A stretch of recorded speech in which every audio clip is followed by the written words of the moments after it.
and thanks for joining us from our studios in Israel. I'm Aaron Porras, here with ILTV's Morning Briefing. Speaking from her hospital bed, 18-year-old Shuva Malka, who was stabbed last week, held a press conference Sunday where she thanked the Jewish people for sending her and her family their prayers and support. The Orthodox Malka said that the prayers had strengthened her and reached heaven. She also thanked the I.D.F, medical staff, and several others for saving her life. According to the surgical director at the hospital where Malka is recovering, quote, "She's recovering from a very serious dramatic stabbing, and there was a huge risk to her life. She will remain with us for a few more days, and I hope that she will be able to gradually return to normal life," end quote. Shuva Malka was critically wounded in a suspected stabbing terror attack last week in the northern city of Afula. Her suspected attacker, a 20-something-year-old Palestinian man from Jenin in the West Bank, now lies in the same hospital, as he had also been shot in the leg while fleeing from police. Investigators are still probing for the official motive in the attack, but nationalistically motivated terror, as is often the case, is the prevailing theory. In the early hours of the morning, terrorists from Gaza fired 3 rockets into Israeli territory, aimed at the city of Ashkelon. 2 of the rockets exploded in open fields, with the other detonating before it even left the strip. Israeli jets have just pummeled 9 Hamas targets in the Gaza Strip in retaliation for these attacks. Israeli security forces, however, are wary of using too much force at this time, fearing that a stray spark could ignite a new war. This comes at a time when tensions in the Gaza front are visibly at an all-time high, a fact made evident by the continuing trend of Palestinians flying flaming kites and balloons over the border, burning thousands of acres of Israeli farmland.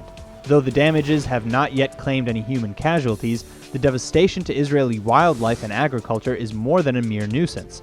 Yesterday, hundreds of turkeys were smoldered to death from smoke caused by an incendiary balloon from Gaza. The army has considered using lethal force to deter these attacks, but word is that top army brass is actually opposed to such a move, for fears that it would only escalate the conflict into an all-out escalation. Regardless, local residents and farmers affected by the attacks are quickly losing patience.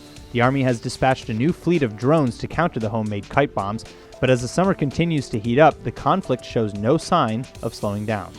We've just learned of a massive SHIN bait operation that busted a huge, extensive Hamas terror cell operating in the West Bank. While the terror group's activities are largely coordinated in the Gaza Strip, this unusually large cell of over 25 members was operating out of the city of Nablus. Israeli security forces learned of the terror cell sometime earlier this year, along with its plans to bomb targets in both Jerusalem and Tel Aviv.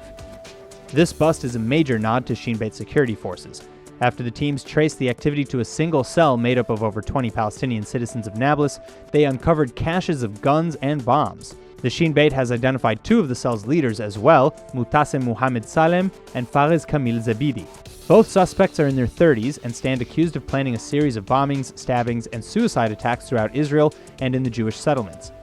By now, both suspects have been indicted, along with nearly 24 other suspects linked to the operation. Security forces have seized over 50 pounds of explosive materials as well, linked to the suspects. It seems Colombia may now become the latest in line to consider moving its embassy in Israel to Jerusalem. Newly elected Colombian President Ivan Duque, who was voted in with a 54% of the vote, said on the campaign trail last month that he wouldn't rule out the possibility of moving the embassy. The statement was made while speaking to a group of local church and clergy members, and on the same day that Guatemala announced their intentions to move the embassy to Jerusalem as well.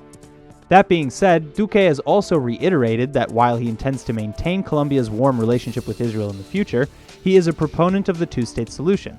He added that, quote, "Colombia cannot stir up hatred in the Middle East," end quote.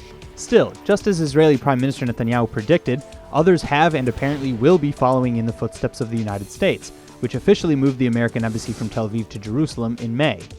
And if Colombia does in fact make the move themselves, they'd be the 3rd Latin American country to do so. It isn't often that you see a mayor publicly sing in front of thousands of people, but the leader of Rio de Janeiro isn't what you would call a normal mayor. Marcelo Crivella is accustomed to being on the stage for debates and political rallies, but on Yom HaAtzmaut he did something extraordinary. He promised to build a Holocaust memorial in his area. Fast forward a few weeks later, and Crivella is sticking to that promise, and he's doing it in the most public of ways, by singing in front of 4,000 people.